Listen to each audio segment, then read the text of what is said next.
ওরা জানে না, ভালো করে রায়টা পড়তে বলবেন যে আরও মোর দেন 250 রিট পিটিশন কলকাতা হাইকোর্টে পেন্ডিং, সিঙ্গেল বেঞ্চে মামলা হবে, মানে মামলা হয়ে আছে, সেগুলো শুনানি হবে। প্রাথমিকে তো শুরুই হয়নি এখনো। প্রাথমিকে ওই যে শুধু 269 আর ওই 94, এই 94 সাপেক্ষে স্টে হয়ে আছে, ওটা ভ্যাকেট করে আবার নিয়ে আসবো, দিয়ে তারপরে গ্রিল করব।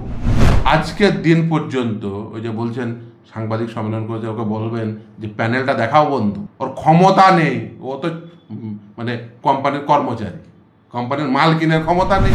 ভারতবর্ষের বিচার ব্যবস্থা কোনো কালো মোষের কথাও চলবে না। ভারতবর্ষের বিচার ব্যবস্থা কোনো হাস্কি, মানে ওই সাদা কুত্তা আর কি, মেরুপ্রদেশের সাদা কুত্তা, তো তাদের কথাও চলবে না, বা শ্বেতভর লোকের কথাও চলবে না।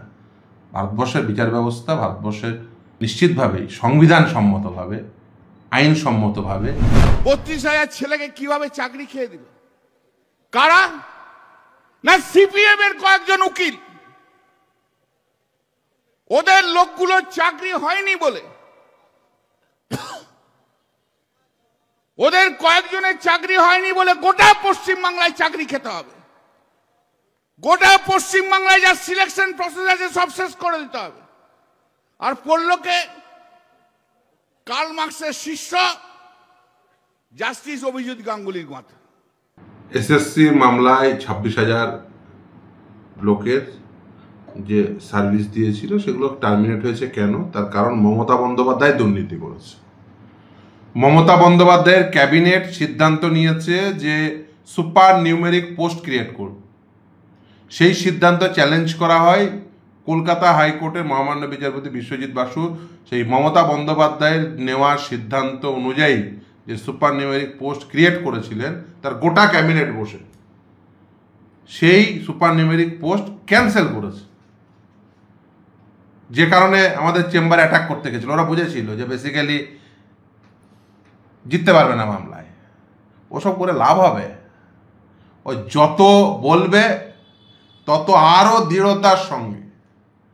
ওরা জানে না প্রাইমারির মামলা সোমেন নন্দীর মামলা, প্রাইমারির এই প্রিয়াঙ্কা নস্কর তো অ্যাপটিটিউড টেস্টের পয়েন্টে, মূল মামলা হচ্ছে সোমেন নন্দীর মামলা, যেখানে সিবিআই আর ইডি তদন্ত করতে গেছিল এই Kalyan Banerjee, up to supreme court পর্যন্ত গিয়ে হেরে এসছে।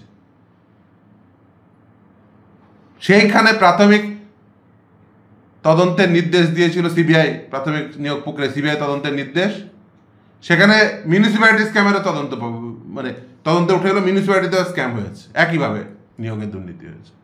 আপ টু সুপ্রিম কোর্ট পর্যন্ত ছুটেছিল, হেরে এসছে। জানেই না প্রিয়াঙ্কা নস্করের মামলাটা বিদ্বেষের মামলা না।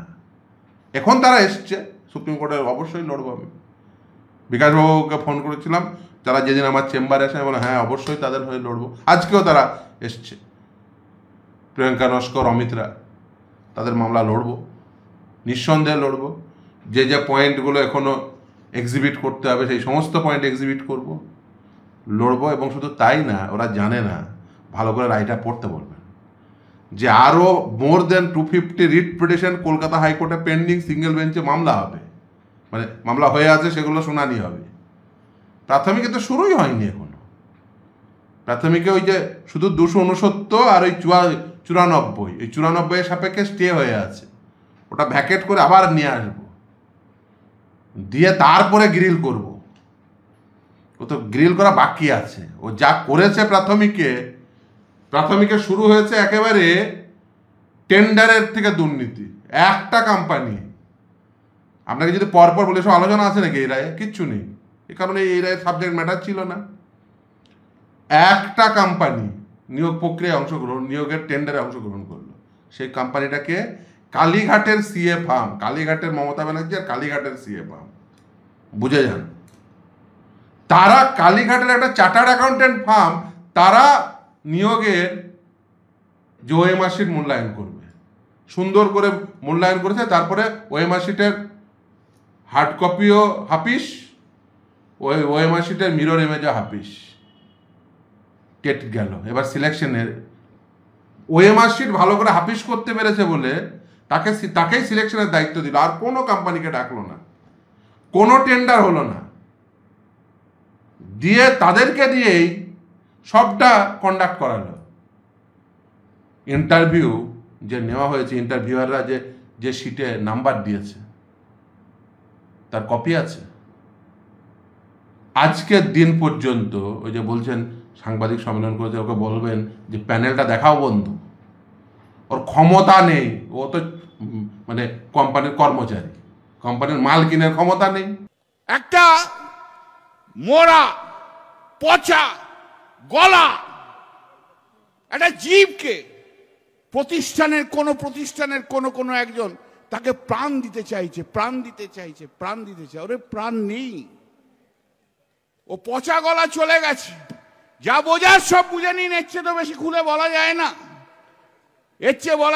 যা বোঝার সব বুঝে নিন। কালো মোষের দাপাদাপি কিন্তু আমরা সহ্য করব না, এইটুকুই বলে দিলাম।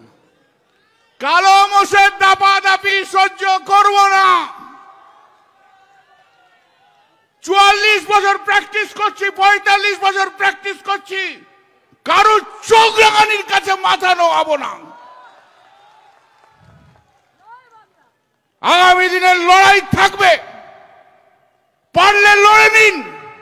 ভারতবর্ষের বিচার ব্যবস্থা কোনো কালো মোষের কথাও চলবে না। ভারতবর্ষের বিচার ব্যবস্থা কোনো হাস্কি মানে ওই সাদা কুত্তা আর কি, মেরুপ্রদেশের সাদা কুত্তা, তো তাদের কথাও চলবে না, বা শ্বেত ভল্লুকের কথাও চলবে না।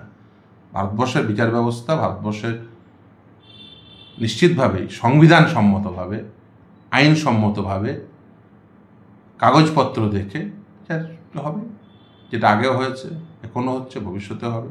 আমাদের কাজই তো যে ভারতবর্ষের বিচার ব্যবস্থা যাতে সংবিধান সম্মতভাবে চলে, সেই জন্য সাহায্য করা। Being officer of the court আমরা সেটাই নিরন্তর করি। তাতে কারোর পছন্দ হবে, কারোর অপছন্দ হবে, যাদের ইন্টারেস্টে ধাক্কা খাবে তাদের অপছন্দ হবে, বিশেষ করে চোরগুলোর তো অবশ্যই। আর এতে আমি খুশিই হই, চোরগুলো যত বেশি তাদের অপছন্দ হবে আমি তত বেশি খুশি হই। এই চোর ছেঁচোর ডাকাত যেগুলো রয়েছে, বিশেষ করে সরকারে বসা যে চোরগুলো রয়েছে, ওগুলোর ইন্টারেস্টে যত বেশি ধাক্কা খাবে আমি তত বেশি খুশি হই, কারণ ওগুলো চোর দিকে যত বেশি ধাক্কা দিতে পারবো সেটাই আমার লক্ষ্য, যে যাতে এই চোর ডাকাতগুলো যারা এই চাকরি চুরির পয়সা নিয়েছে যতগুলোকে জেলে ঢোকাতে পারবো। কিছু জনকে ঢুকিয়েছি, আসল মাথা বাকি আছে 14 তালা, শুধু ওই ফেস টাইম কলে বেঁচে আছে ও, বা আমি বারবার বলি ফেস টাইম কলে, দিল্লির ফেস টাইম কল লাগিয়েও বেঁচে আছে। যেদিন দিল্লি ফেস টাইম কল ধরবে না, কিন্তু তারপরেও ও রক্ষা পাবে না নিশ্চিতভাবেই।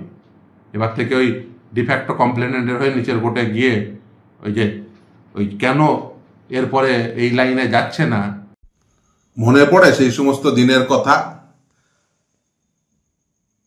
আওয়াজ উঠছে, মাতাল তোমায় জানতে হবে, আগামীকে মানতে হবে। যারা বলেছিল মাতাল তোমায় জানতে হবে, আগামীকে মানতে হবে, আজকে তারই গুণগান করতে হচ্ছে। কেন? কিসের জন্য? সাহস থাকলে বলুন যে আমি সেদিনও যা ছিলাম আজও তাই। আমরা সেদিনও চোরের বিরুদ্ধে ছিলাম, আজও চোরের বিরুদ্ধে। সেদিন যে বললো আজকে তার পায়ের নিচে না, যে বলবে তার বিরুদ্ধে লড়াই চিরকালের জন্য থাকবে। একটা টিকিট পাওয়ার জন্য পায়ে পড়ে যেতে হবে না। কোথায় একটা টিকিট দেবে তার জন্য পায়ে পড়ে যেতে হবে না। বুঝে গেছে? সামনে ইলেকশনে না হলে টিকিট পাবে না। টিকিট পাওয়ার জন্য কারোর পায়ে পড়ে যাওয়া চলবে না। আর যারা টিকিট পাওয়ার জন্য পায়ে পড়বে তাদের বড় বড় বক্তি শুনবো না। মেরুদণ্ডহীন টিকিট পাওয়ার লোভে পায়ে পড়ে যাওয়া লোকেদের বক্তব্য শুনতে হবে। টিকিট পাওয়ার জন্য একটা এমপি এমএলএ হওয়ার জন্য পায়ে পড়ে যেতে হয়, লজ্জা করা উচিত। মেরুদণ্ড থাকবে, সে টিকিট পাওয়ার জন্য কারোর পায়ে পড়বে না। যার বিরুদ্ধে লড়াই থাকবে তার বিরুদ্ধে লড়াই থাকবে, নিশ্চিতভাবে দেবে। দেখুন, আইনের শাসন প্রতিষ্ঠা করতে হবে। আইনের শাসন প্রতিষ্ঠা করতে গেলে সংবিধান সম্মতভাবে প্রশাসন চালাতে হবে। সংবিধান সম্মতভাবে প্রশাসন না চালালে সেটা চ্যালেঞ্জড হবে এবং হাইকোর্ট সুপ্রিম কোর্ট সেই রেসপেক্টে রায় দেবে, এটাই স্বাভাবিক। এই যে ছেলে মেয়েদের এই যে দুর্দশার মধ্যে কেন পড়তে হলো, তার কারণ হচ্ছে এরা দুর্নীতি করেছে এবং এই দুর্নীতি প্রতিদিন পরিস্ফুট হচ্ছে। ওই রায়টাই ভালো করে পড়বেন, ওখানে 269, 94 সব বলা আছে, তাহলে সেগুলো দুর্নীতি না? সেগুলোও দুর্নীতি। আরো 5টা দুর্নীতি আছে, আরো 50টা দুর্নীতি আছে। 4টে দুর্নীতি ধরা পড়েছে মানে আরো 50টা ধরা পড়েনি মানে দুর্নীতি নেই তা তো নয়, ওই রায়েই বলা আছে। কিন্তু আপনারা যাদের ওই মামলা লড়ছিলেন তারা তো মেরিট লিস্টেই নেই, তাই বলে আপনারা সবার চাকরি খাবেন? ওরা জানেই না, বেসিক্যালি তারা মেরিট লিস্টে নেই নয়, তারা অনেকের থেকে বেশি নাম্বার পেয়েছে, তাদেরকে টাকা নিয়ে তাদেরকে বঞ্চিত করেছে, যাদেরকে টাকা দিয়েছেন তাদের কাছ থেকে টাকা নেওয়ার জন্য তারা বঞ্চিত হয়েছে। এই যে মমতা ব্যানার্জি ইনসানের সাথে মিটিং করে শেতাবকে বঞ্চিত করেছে, ওই শেতাবের র্যাঙ্ক ইনসানের আগে, কিন্তু মমতা ব্যানার্জি ইনসানের সাথে মিটিং করে ইনসানকে চাকরি দিয়েছে। মমতা ব্যানার্জি দিয়েছে, অন্য কেউ না, মমতা ব্যানার্জি। এবার নাম করে বলছে, ক্ষমতা তাকে বলুক যে আমি দিইনি, নাম করে বলছি মমতা ব্যানার্জি দিয়েছে। এই যে অঙ্কিতা অধিকারী চাকরি কে দিয়েছে? মমতা ব্যানার্জি দিয়েছে, নাম করে বলছি একেবারে। এর জন্য ওর জেলে যাওয়া উচিত।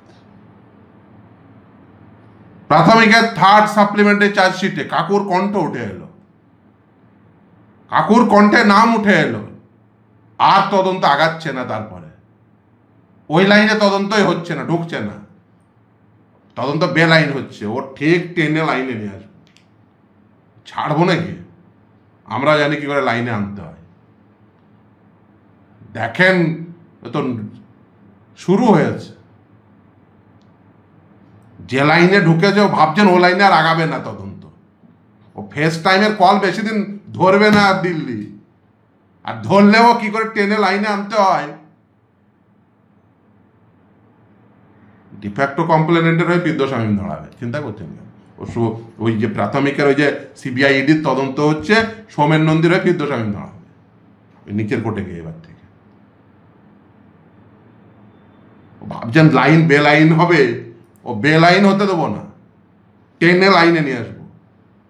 ফেস টাইম কল যতই করুন দিল্লিতে, টেনে লাইনে নিয়ে আসবো। কিন্তু এগুলো করছেন বলে একেবারে 0 থেকে 0 0 0 হয়ে আর শূন্য কেন? দেখুন, শূন্য হোক নেগেটিভ হোক যাই হবে, চোরেদের রাজত্ব কায়েম করতে দেব না,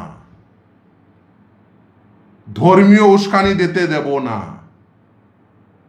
আমাদের লড়াই সাম্প্রদায়িকতার বিষ বাষ্প যারা ছড়াবে, যারা দুর্নীতি করবে, তাদের বিরুদ্ধে ছিল, আছে এবং থাকবে। অভিজিৎ গাঙ্গুলি তো বামপন্থী ছিল, একদিকে লেনিন একদিকে মার্কস, তার বাড়িতে তার চেম্বারে থাকতো, এখন তিনি বিজেপি হয়ে গেছেন, টাকা দিয়ে?